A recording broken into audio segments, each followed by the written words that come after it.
বিসমিল্লাহির রহমানির রহিম। হে সমস্ত জগতবাসী, আজ আমি আপনাদের সামনে যে কিছু স্বপ্নের ব্যাখ্যা নিয়ে হাজির হলাম।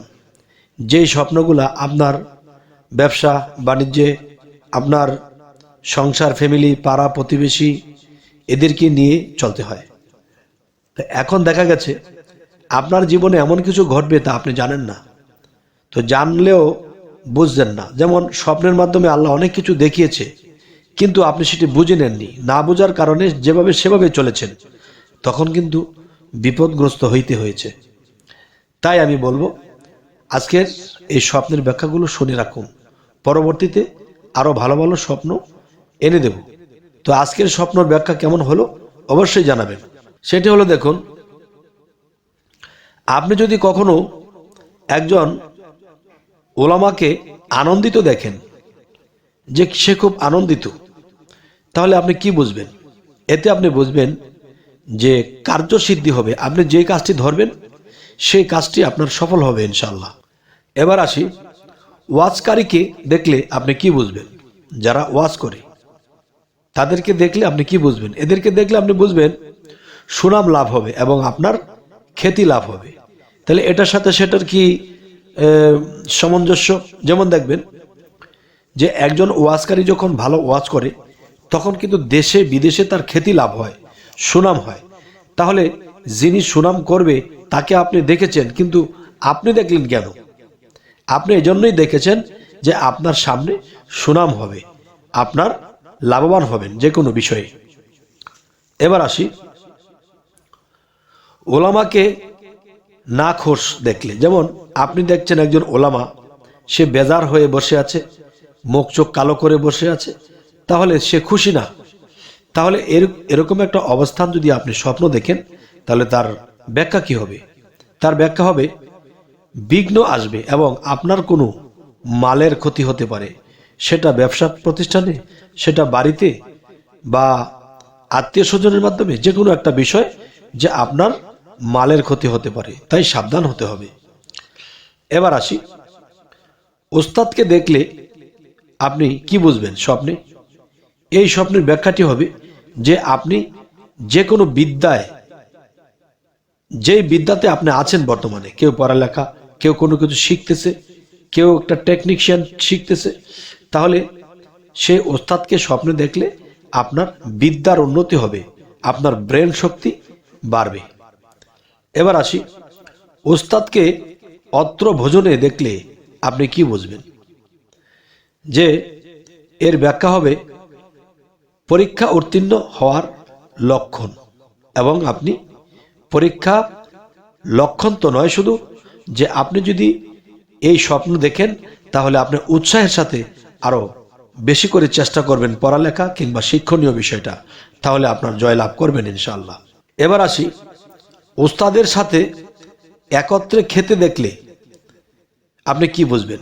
আপনি স্বপ্ন দেখছেন আপনার ওস্তাদের সাথে বসে বসে আপনি এবং উভয়ে খাওয়া দাওয়া করছেন। এতে আপনি স্বপ্নের ব্যাখ্যাটি কি করবেন? এটি ব্যাখ্যা হলো সমাজে আদরণীয় হবেন এবং মানুষ আপনাকে সম্মান দেবে এবং আদর করবে। এবার আসি, ওয়ারিশের মাল হস্তগত করা দেখলে আপনি কি বুঝবেন? ওয়ারিশের মাল আপনি হস্তগত বা কম করে রেখেলেন বা কিছুটা লুকিয়ে ফেললেন, এ ধরনের কোনো স্বপ্ন যদি আপনি দেখেন, তাহলে আপনি কি বুঝবেন? আপনি এটি অর্থ হলো রোগে পতিত হবেন, অথবা স্বজন, আত্মীয় স্বজনের মধ্যে কেউ মারা যেতে পারে। এবার আসি, ওয়ারিশের সাথে কলহ করতে দেখলে কি বুঝবেন? যেমন একজন ওয়ারিশ, তার সাথে হইচই, তার সাথে আনন্দ করছেন, কলরব করছেন, কলহ করছেন, তাহলে এটি দেখলে আপনি কি বুঝবেন? এটি এই ব্যাখ্যা বোঝায় যে আপনার মাল ক্ষতিগ্রস্ত হবে। আচ্ছা, তাহলে এই স্বপ্ন দেখলে সাথে সাথে আমাদের সতর্ক হতে হবে যে আমাদের কোথায় কি আছে। আল্লাহ কিন্তু আগে থেকেই আমাদেরকে জানায়, কিন্তু আমরা তা বুঝি না।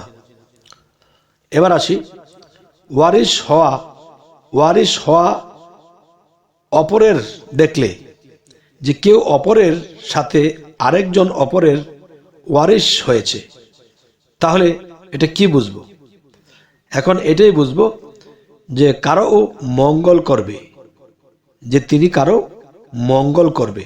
এবার আসি, উষ্ট দেখলে আপনারা কি বুঝবেন? উষ্ট দেখলে এটাই বুঝবেন বিশ্বাসী অথবা শান্তি লাভ হবে। আচ্ছা, এবার আসি, উল দেখলে কি বুঝবো? স্বপ্নে এটা বোঝায় বালা মুসিবতের লক্ষণ, মালের ক্ষতি হতে পারে, তাই সাবধান হয়ে আমাদের চলতে হবে।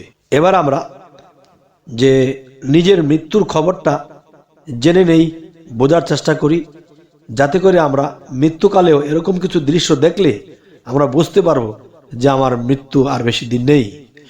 সেটি হলো, দেখুন, আপনি যদি কখনো দেখেন যে আপনাকে একটা বিরাট বড় এক দেও দানব আপনাকে দৌড়াচ্ছে, দৌড়াতে দৌড়াতে দৌড়াতে দৌড়াতে শেষে আপনি তাকে আর দেখছেন না।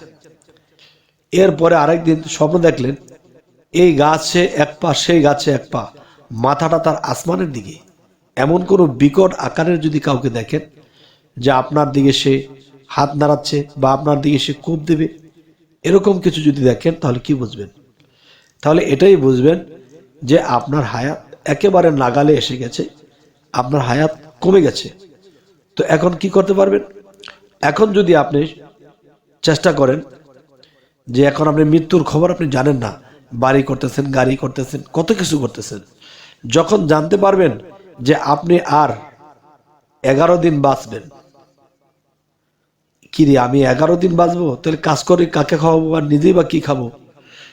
তাহলে আপনি নিজে সংযত হবেন, আল্লাহর ইবাদতে পড়ে থাকবেন, পাগল হাল এসে যাবে আপনার মধ্যে। তাহলে কি বোঝা গেল? তখনই আপনাকে বুঝতে হবে যে আমার মৃত্যুকাল ঘনিয়ে এসেছে। তখন আল্লাহর কাছে মোনাজাত করে সেজদা দিয়ে কাঁদিয়ে বলতে হবে যে হে আল্লাহ, যদি আপনি দয়া করেন আমার হায়াত দীর্ঘ করে দিন, আমি যেন এই পৃথিবী থেকে আপনার ইবাদত করে আমি যাইতে পারি। তো আল্লাহ যদি দয়া করে হায়াত বাড়ানোর মালিক তিনি বাড়িয়েও দিতে পারে। আচ্ছা, এটা বলার উদ্দেশ্য হলো যে নিজের মৃত্যুর খবরটাও আল্লাহ স্পষ্ট দেবে না, অস্পষ্ট দেবে। তাই বলি, হে সমস্ত জগতবাসী, আমাদের এই যে আলোচনাগুলো আপনাদের সাথে করি, কোন কোন আলোচনাগুলো কেমন লাগে অবশ্যই জানাবেন। যদি বলেন যে হ্যাঁ এ ধরনের আলোচনা দিবেন, তাহলে আমরা তাই দেওয়ার চেষ্টা করব। তবুও সকলে যেন আমাদের আলোচনা শুনে তারা কিছু বোঝে, কিছু পায় এবং ইহকাল পরকালে তারা অগ্রসর হতে পারে। তবে এখানে আরেকটা বিষয় হলো, আমাদের চ্যানেলের আলোচনা যদি আপনাদের ভালো লাগে তো অবশ্যই সাবস্ক্রাইব করে নেবেন এবং পরবর্তীতে যেন ভালো আলোচনা এনে দিতে পারি। তো সকলেই ভালো থাকবেন। আল্লাহ হাফেজ।